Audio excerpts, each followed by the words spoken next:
Alhamdulillah wassalatu wassalamu ala Rasulillah wa ala alihi wa sahbihi wa mawala. Amma ba'du.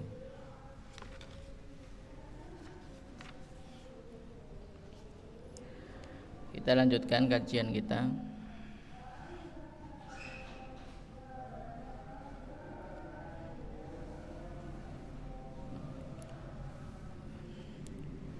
Faslun.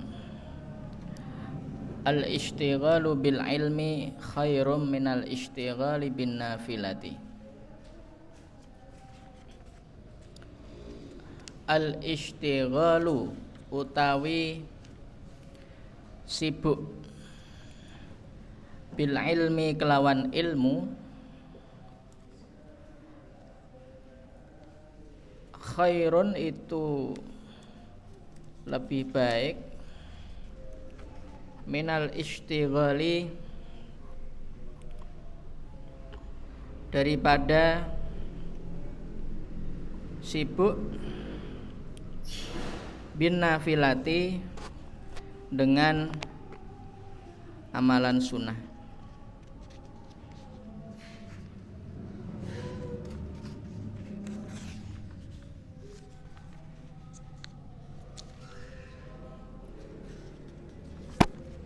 Sibuk dengan ilmu itu lebih baik daripada sibuk dengan amalan sunnah.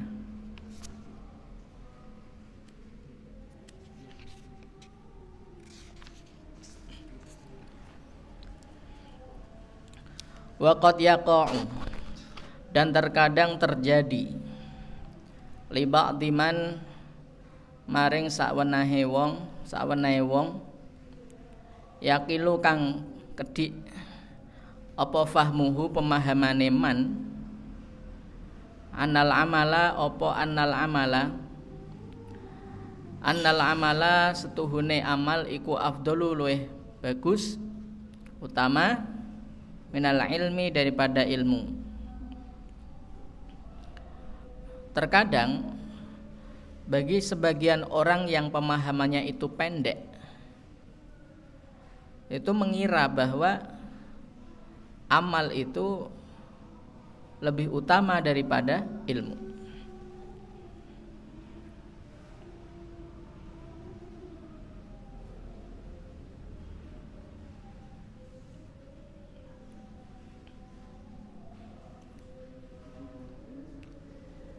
Nah, sekarang di mana alasan yang mendasari bahwa sibuk dengan ilmu itu lebih baik daripada sibuk dengan sholat sunnah atau kesunahan? Jawabannya adalah wa kam min abidin, betapa banyak ahli ibadah qalla ilmuhu, yang sedikit sekali ilmunya, faharroka, kemudian menggerakkan hu ing abid sing qalla ilmuhu tadi, sapa asyaitonu setan, ilat takhasyu'i, kepada pura-pura khusyuk, etok-etok khusyuk, wa iqamatin namusi, dan menegakkan ritual ibadah. Farubbama tuqa'u, dan terkadang tuqa'u ijabatihi ajilan, memang doanya itu terijabah secara cepat kemungkinan,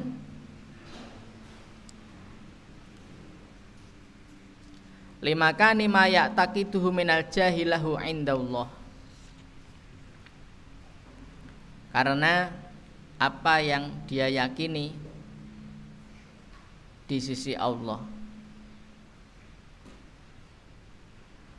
Namun faidza lam yara lidzalika atharon, namun ahli ibadah yang tanpa ilmu, jika doanya itu tidak ada hasil, ta'affafa fi batinihi ta'affufal ajiri alladzi lam yufa ujratahu. Faidza lam yara, mongko apabila tidak melihat sapa ya abid lidzalika maring mengkono-mengkono doa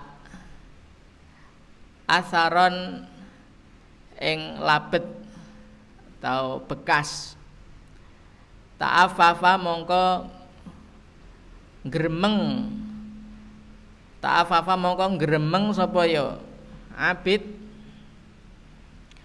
fi batinihi ing dalam batine abid ta'afufal ajiri kaya gremenge pekerja alladzi yang lam yufa tidak dipenuhi sapa ajir ujratahu ing gajine ajir. Ahli ibadah mungkin secara pawakan dohir dia itu terlihat khusyuk ya, bathuke ireng, tasbahe dawa, serbane tengklewer,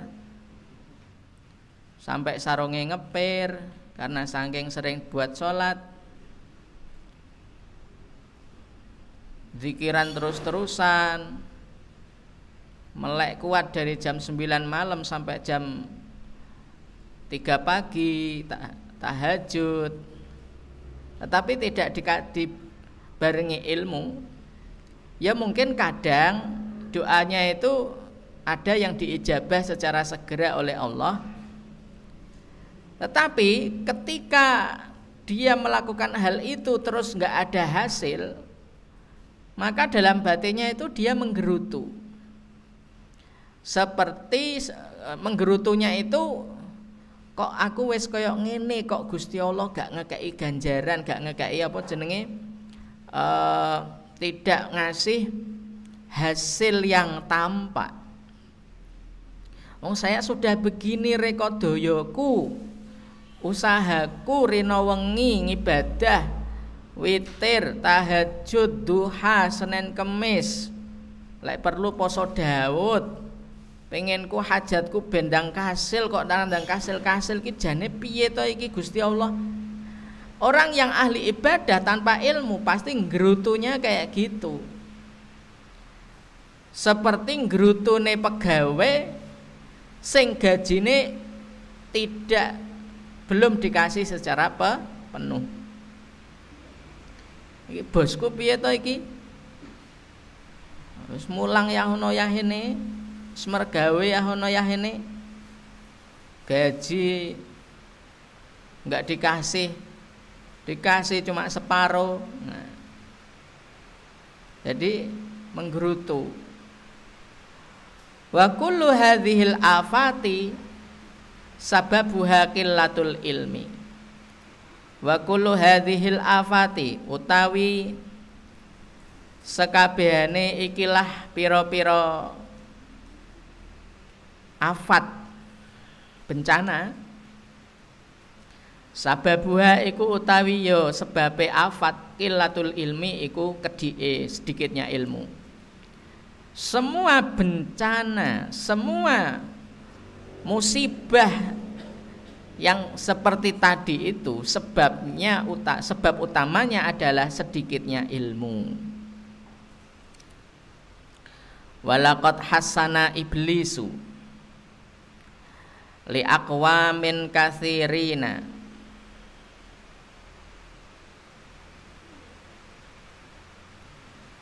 dan sungguh iblis telah banyak sekali, sering sekali melakukan tazyin. Tazyin itu pandangan, Pak, tazyin itu begini. Iblis itu menggoda lewat jalur amal kebaikan, itu namanya tazyin. Ya sing digoda itu ya rumangsa HP, ya rumangsa apa ya? Ya merasa dia itu nggak ada masalah, nggak ada goda iblis, tapi sebenarnya iblis sedang menggoda dia. Amalan yang sebenarnya buruk terlihat baik oleh orang itu. Ini namanya tazyin. Arti aslinya tazyin itu menghias. Menghias.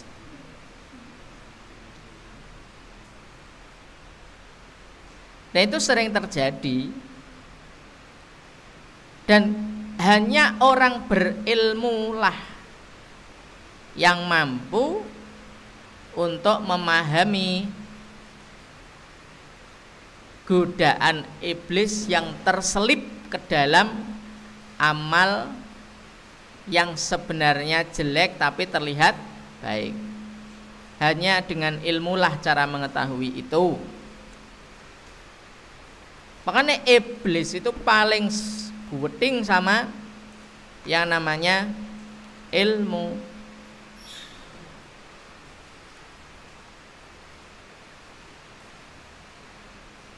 Sehingga di antara jalur yang paling mudah bagi iblis untuk menggelincirkan manusia itu ya ada jalur tazyin ini. Dengan cara apa? Wes kowe ora usah kakean sinau akeh-akeh iki lapo.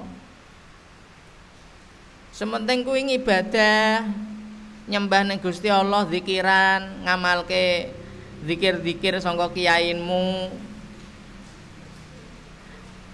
Akhirnya, dan ini banyak terjadi.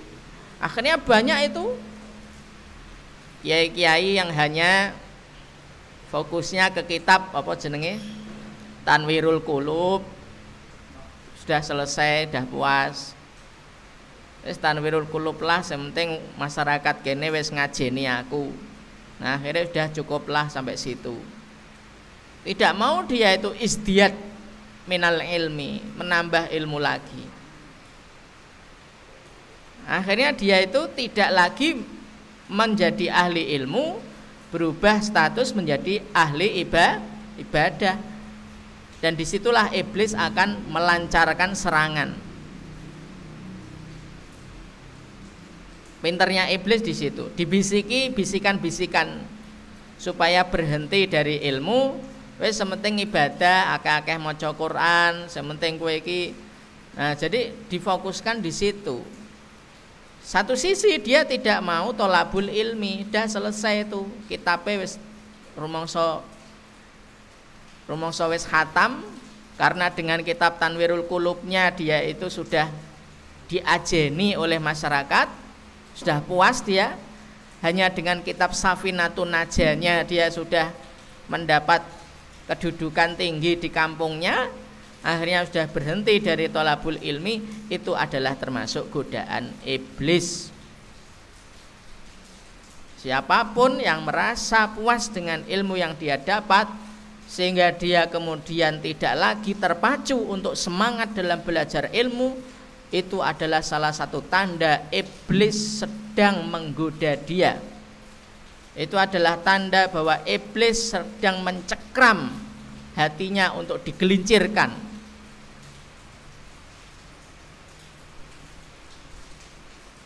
Sehingga Ibnul Jauzi mengatakan fa iyyaka wa iyyaka al-i'radu 'anil ilmi. Maka sekali-kali jauhilah sikap berpaling dari ilmu. Wa iyyaka antu sira 'alaihi ta'abbuda bi ghairihi. Dan jauhilah sikap memprioritaskan ibadah daripada ilmu. Ini adalah alasan kenapa al-ishtighalu bil ilmi khairun minal ishtighali bil ibadah.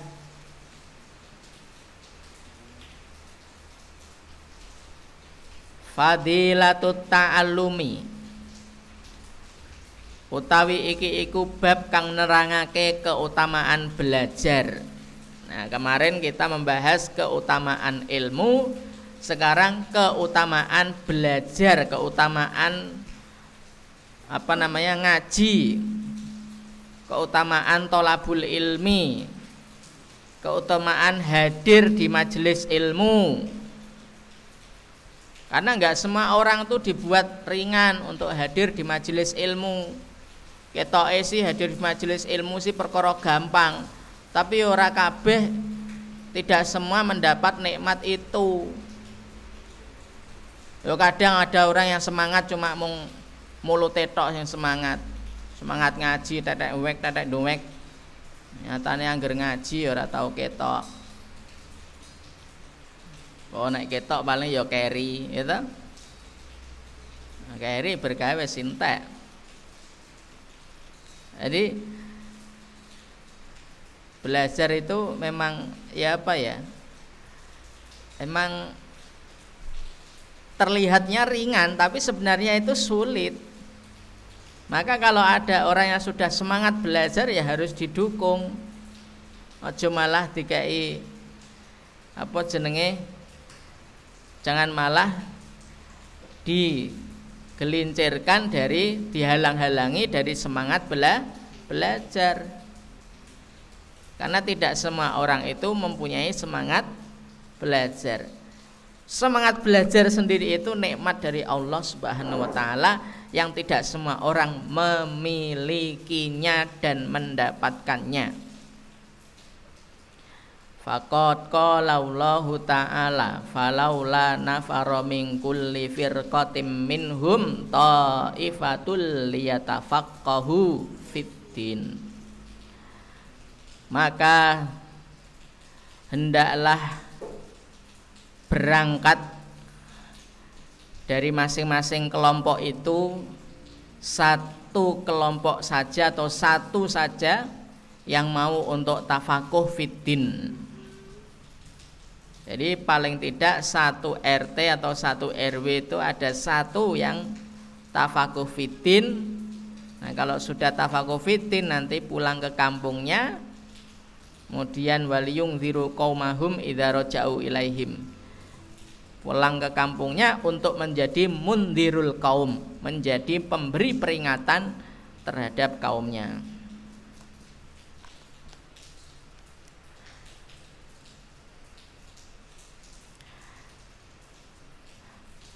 Terkait dengan fadilah belajar ilmu atau fadilah tolabul ilmi, Rasulullah Shallallahu Alaihi Wasallam bersabda, Innal malaikata latad'u ajnihataha li talibil ilmi ridwan bima yatlubu.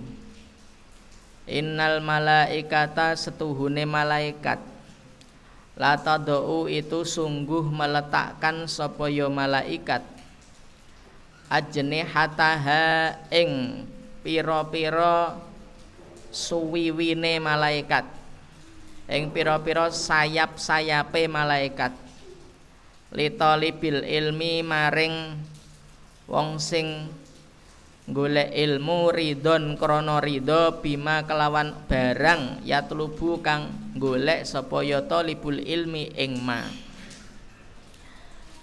Sesungguhnya malaikat itu pasti akan meletakkan ajnihataha sayap-sayapnya untuk siapapun yang tolabul ilmi karena ridho dengan apa yang dia cari, karena ridho dengan ilmu yang dia cari. Apa maksud tadau ajnihataha? Di sini Abu Sulaiman Al-Khattabi menyebut bahwa makna dari tadau al-malaikatu ajnihataha ini ada 3 pendapat atau 3 makna yang diberikan oleh para ulama. Ini hadisnya sahih loh ini ya, hadisnya sahih. Wa sahhahahu al-Albani fi Sahihil Jami'. disahihkan oleh Al-Albani di dalam Sahih Al-Jami'. Menurut Imam Al-Albani sahih. Maksud daripada tadau ajnihataha, satu, annahu basatol ajnihata. Makna pertama adalah malaikat itu betul-betul beberke sayapnya, membeberkan sayapnya kepada thalibul ilmi. Nah, sayapnya malaikat itu kalau di dalam kitab akidah itu apa namanya? Qadsadal ufuk. Lebarnya itu seperti menutup seluruh cakrawala. Jadi kalau malaikat apa namanya membeberkan sayap, itu orang yang terbeberi sayap itu sudah enggak terlihat lagi langit. Itu malaikat. Batsani, yang kedua, makna daripada tadau ajnihataha, meletakkan atau membeberkan sayap-sayapnya.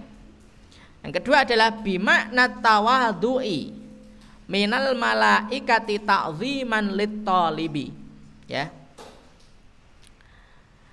Adalah sikap hormatnya malaikat karena memuliakan orang yang menuntut ilmu. Talibul ilmi itu pasti dimuliakan oleh malaikat. Malaikat saja sampai andap asor. Andap asor itu apa? Ya, tunduk, tawaduk, hormat kepada penuntut ilmu. Semakin banyak menuntut ilmu, semakin banyak membaca ilmu, ya semakin sering malaikat itu hormat kepadanya. Meskipun penuntut ilmu itu tidak dihormati oleh orang-orang sekelilingnya. Kemudian zaman saiki, apalagi zaman sekarang, thalibul ilmi itu kurang dihormati, sehingga antusias masyarakat terhadap ilmu agama itu tidaklah seantusias mereka yang ingin ilmu umum atau ilmu yang mendukung apa? Pekerjaan di masa depannya. Orientasi orang tua di dalam mendidik anak itu mayoritasnya masih pada tahap supaya nek bar sekolah iki ben nyambut gawe. Orientasinya masih ke arah sana, ke arah supaya apa ya, balik modal dari duit yang dikeluarkan oleh orang tua untuk menyekolahkan anak. Rumangsa rugi kalau saumpama anak itu dimasukkan ke pesantren. Itu masih ada orang tua yang kayak gitu ya, masih banyak sekali. Meskipun sudah mulai ada juga yang taubat dan yang mulai apa? Menyekolahkan anaknya di pesantren. Tapi belum banyak, hanya masih beberapa. Yang banyak masih ke sekolah yang sekiranya nanti kalau setelah tamat dari sekolah itu apa? Bisa kerja.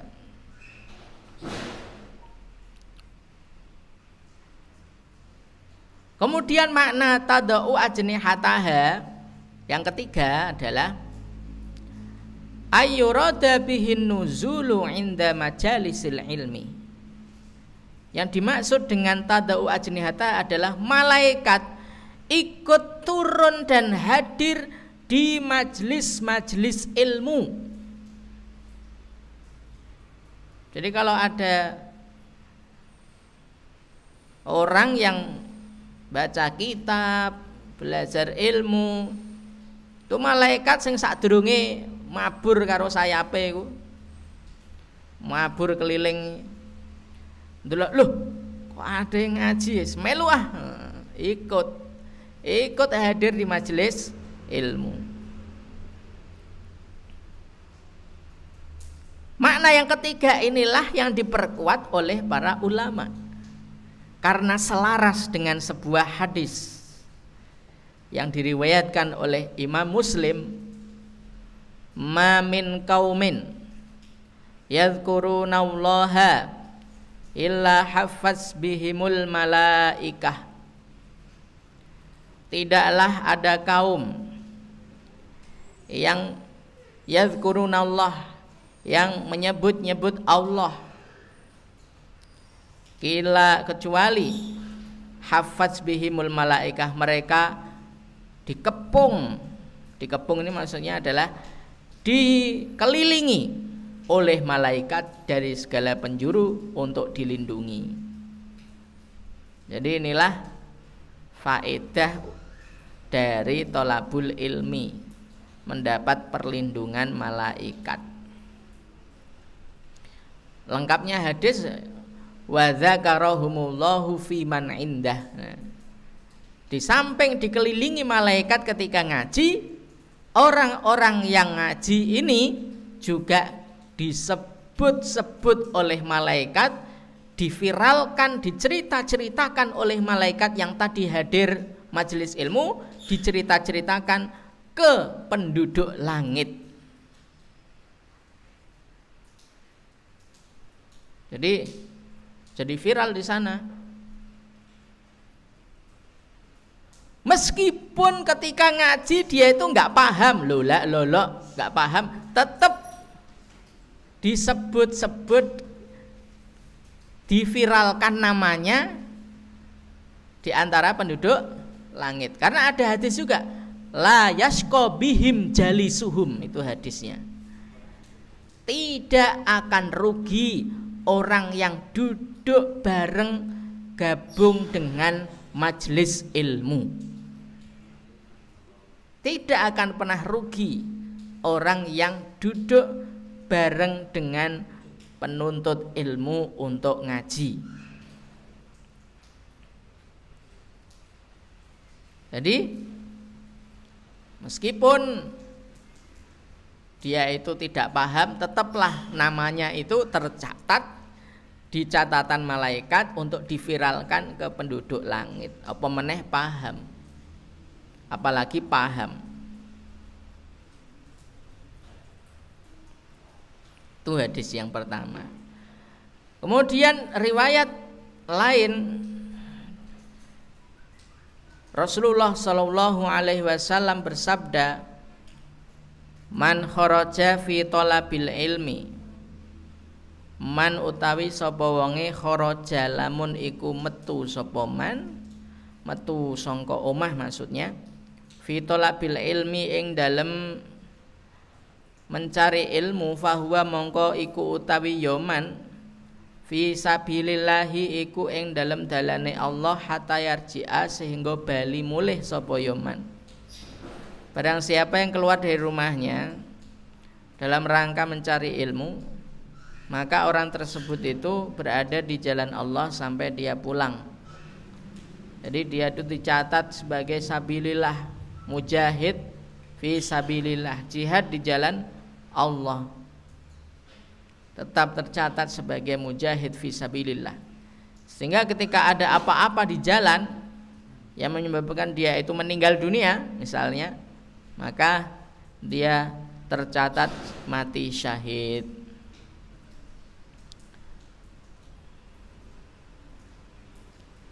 Kemudian dalam hadis lain disebutkan Rasulullah Shallallahu Alaihi Wasallam bersabda, man ja'ahul mautu wa huwa yatlubul ilma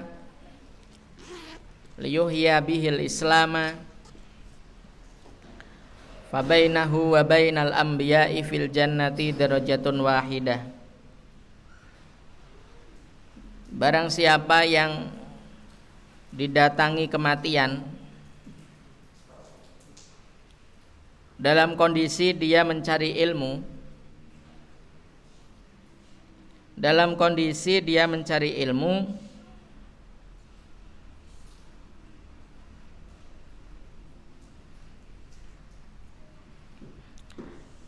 demi untuk menghidupkan agama Islam. Karena agama Islam itu, agama Islam hanya bisa hidup dengan ilmu. Kalau ilmu hilang dari Islam, Islam menjadi mati, itu maksudnya. Nah, kita pengen mati ini Islam apa ora?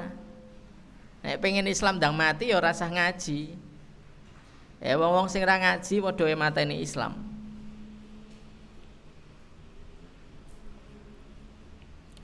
Jadi liyuhya bihil islama, dengan tujuan untuk menghidupkan agama Islam.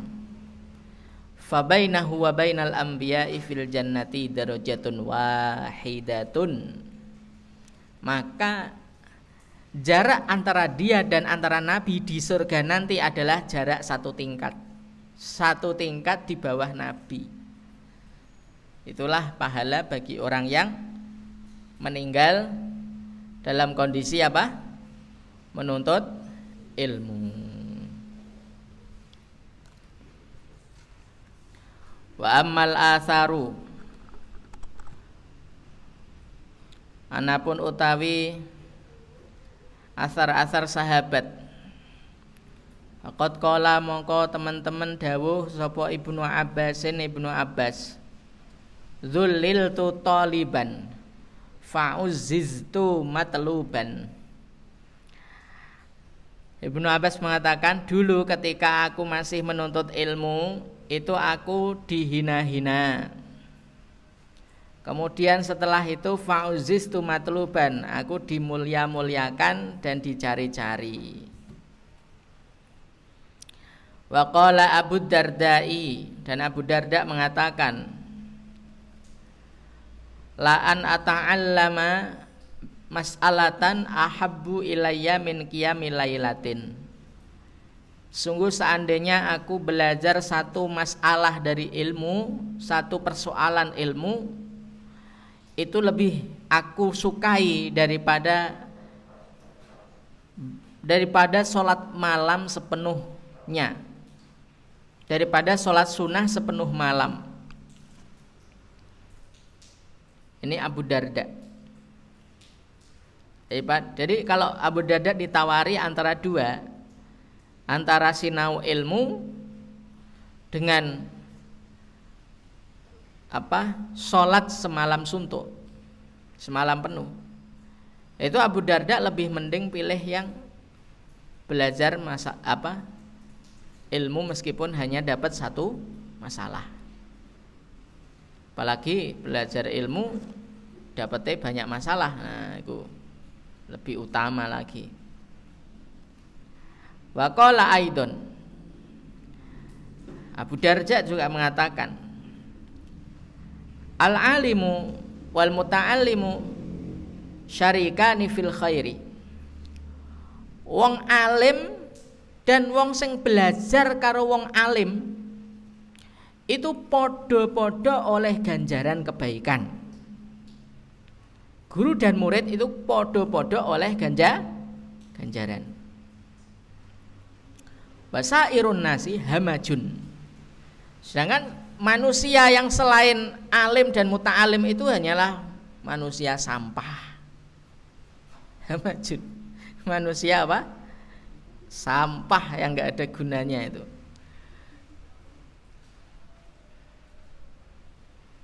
La khairu fihim. Nah, karena sampah ya wis ra ono apike. Enggak ada kebaikan yang diharapkan dari sampah-sampah ini.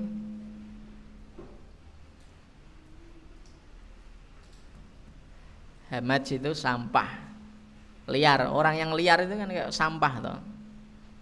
Ora gelem diatur karo syariat. Pengene melayu sak karepe dhewe. Ini padha karo sampah sing melayu keterak angin. Saya ulangi dawuhnya Abu Darda, al-alimu wal muta'allimu syarikani fil khairi. wong alim dan orang yang belajar kepada wong alim iku podo-podo oleh ganjaran kebaikan. Sedangkan orang selain alim dan muta'alim itu hanyalah manusia sampah yang tidak ada kebaikannya. Kalaupun ada kebaikan yang bersifat sosialis, itu hanya kebaikan yang fata morgana.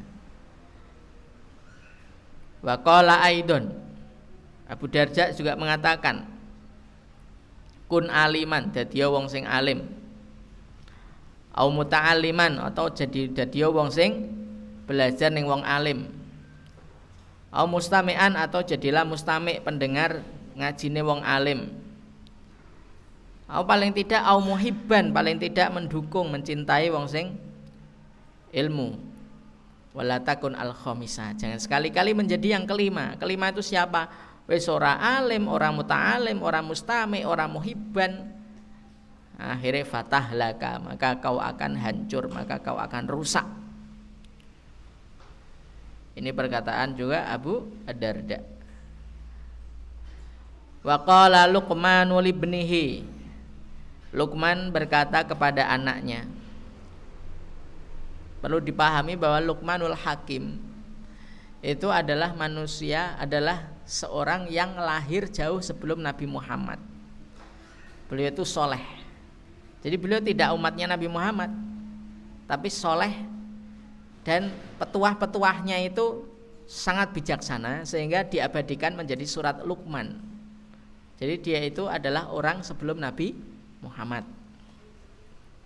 Menasihati putranya, jalisil ulama le, kowe nek iso usahakan dempeti wong alim terus, didempeti. Ono ngaji ngendi dikejar. Wazahimhum biruk bataiha,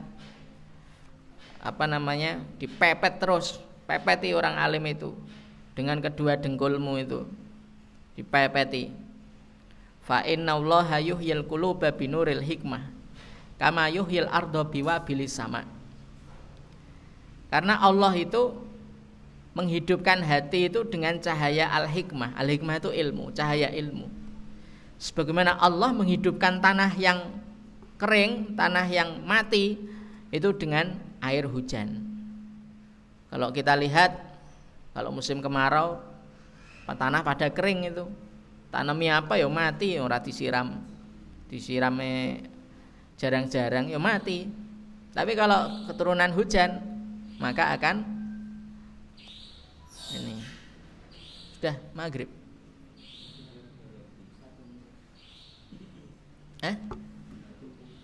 1 menit. Ya. Dan permisalan ilmu dengan hujan ini banyak ditemukan dalam Al-Quran maupun hadis. Kalau hadis contohnya seperti sabda Rasulullah, masaluma ba'asanillahu bi minal huda kama seligoisin. Ya, perumpamaan petunjuk ilmu, petunjuk berupa ilmu yang Allah berikan kepadaku sebagai risalah kenabian itu seperti apa? Hujan yang turun dari langit. Kemudian di antara tanah itu macam-macam, ada tanah yang mau nerima sehingga menjadi tanah yang subur, ya kan? Tanah pegunungan itu kan tanah yang terima, makanya tanah pegunungan subur-subur. Ono sing tanah sing menolak, tanah kapur. Arab tanami pohon apapun, kalau kehujanan terus pohon kapur itu nggak mau nerima air, maka akhirnya tandus terus. Nah, itulah permisalan. Sampai di sini dulu. Subhanakallahumma bihamdika, asyhadu an la ilaha illa anta, astaghfiruka wa atubu ilaik. Assalamualaikum warahmatullahi wabarakatuh.